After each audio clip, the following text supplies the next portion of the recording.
Bon réveil à toutes et à tous, vous êtes sur RMC, il est 7h40 et c'est probablement la tragédie la plus effroyable survenue en Suisse. Une quarantaine de morts, plus de 100 personnes, des ados, beaucoup grièvement blessés, grands brûlés.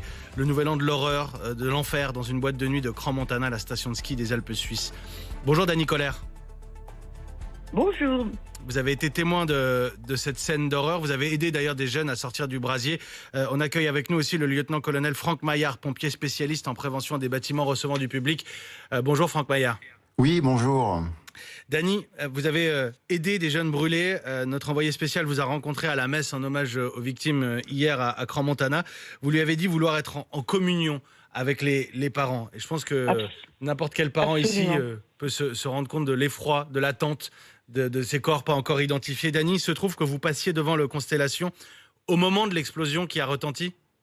Tout à fait. Nous sortions d'un restaurant avec des amis. Nous venions de fêter le 31, comme tout le monde, ici à Crans. Et subitement, nous passions à la hauteur de Constellation. Et tout d'un coup, nous avons été surpris par une déflagration énorme. On aurait dit une bombe, on aurait dit quelque chose. On s'est retourné et des flammes énormes entouraient la Constellation. Et déjà Dany Koller, déjà des clients du Constellation qui sortaient, qui s'échappaient. Alors attendez, nous avons été, bien sûr, nous avons été attirés. Et là, à ce moment-là, en un instant, on a entendu des cris. Et des jeunes, mais on ne comprenait pas ce qui se passait parce que nous étions en face du trottoir de Constellation. Et là, on a eu un moment de surprise d'abord. Et ensuite, on a entendu des cris, des jeunes qui essayaient de se sauver, qui essayaient de sauter comme ils pouvaient à travers les vitres. Et là, c'était la panique. Mais il y avait encore peu de monde dans les rues parce que tout le monde était, bien sûr, en train de fêter le 31. Et nous avons, et tout d'un coup, j'ai vu une jeune femme qui est sortie, toute déchirée, plus de collants, à moitié nue, hébétée, égarée. Et là, nous avons compris qu'il y avait un problème, qu'il y avait quelque chose qui n'était pas normal. Et, vous avez d'ailleurs, Dany, vous avez secouru certains de ces des gamins qui sortaient du Constellation. Voilà, alors, moi j'étais prête à rentrer à la maison et là, j'ai pas pu rentrer. J'ai dit, c'est pas possible, je peux pas passer comme ça, indifférente. Et je me suis mis parmi la foule et j'ai commencé à regarder autour de moi. Il y avait des jeunes qui étaient en train de prier, assis par terre. Et j'ai dit, qu'est-ce qui se passe? Mon frère est à l'intérieur, j'espère qu'il n'est pas brûlé. Et là, j'ai vu un jeune qui déambulait hagard, brûlé, le visage, et qui cherchait à téléphoner à ses parents. Et donc, je suis restée avec lui tout le temps. Et j'ai essayé de le soutenir psychologiquement et de le rassurer en lui disant que les secours allaient arriver et qu'il fallait absolument qu'il reste calme. Mais il était complètement perdu, il tournait. Et donc, nous sommes allés avec d'autres gens. J'ai vu aussi des jeunes qui a porté un corps, à bras le corps, à côté de moi. Et qui disaient, il faut le secourir, il va pas bien, il va mourir. Nous sommes allés vers le pub 1900 et là tout le monde voulait rentrer, n'importe qui, des jeunes qui commençaient à arriver, qui voulaient filmer et puis tous ces blessés qui étaient là et il y avait c'était horrible dans le chaos, j'imagine. Dany, je voudrais demander au lieutenant-colonel Franck Maillard qui est en ligne avec nous, parce qu'il y a beaucoup de questions évidemment, il y a une enquête qui est en cours et je voudrais simplement interpeller votre regard de professionnel. Que vous inspirent les premières images qui nous sont parvenues de l'intérieur? C'est donc un incendie, mais comment est-ce qu'on explique cette explosion survenue en plein chaos?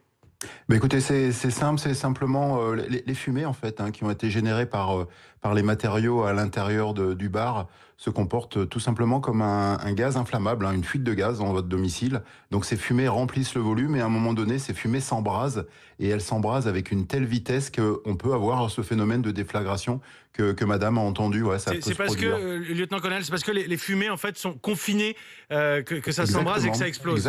Exactement, oui, tout à fait.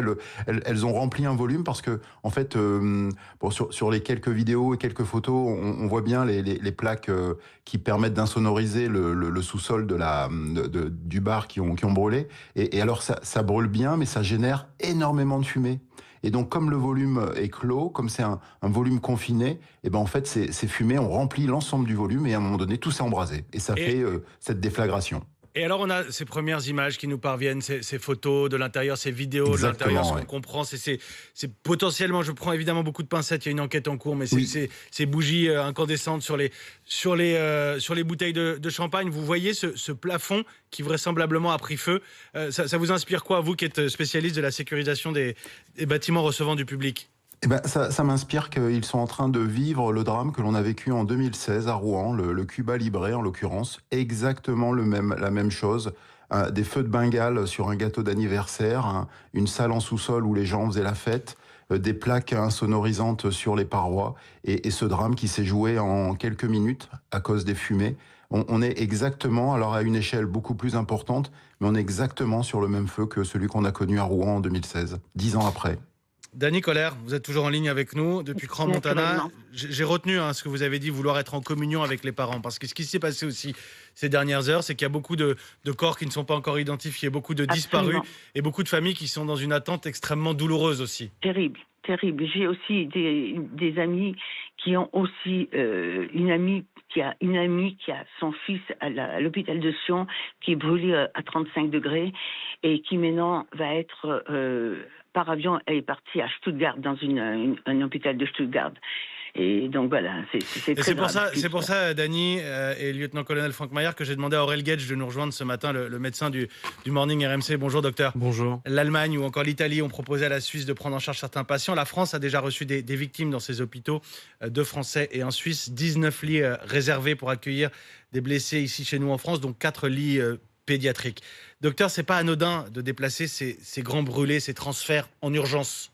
Alors, il faut bien comprendre que face au nombre de blessés qu'il y a dans ce genre de situation, quasiment aucune zone ou aucun hôpital ne serait capable d'accueillir autant de blessés. Donc, la véritable problématique qu'on a dans ce genre de cas, c'est d'être capable de stabiliser les patients pour qu'ils soient transportables. Stabiliser, ça ne veut pas dire qu'ils ne sont plus graves après.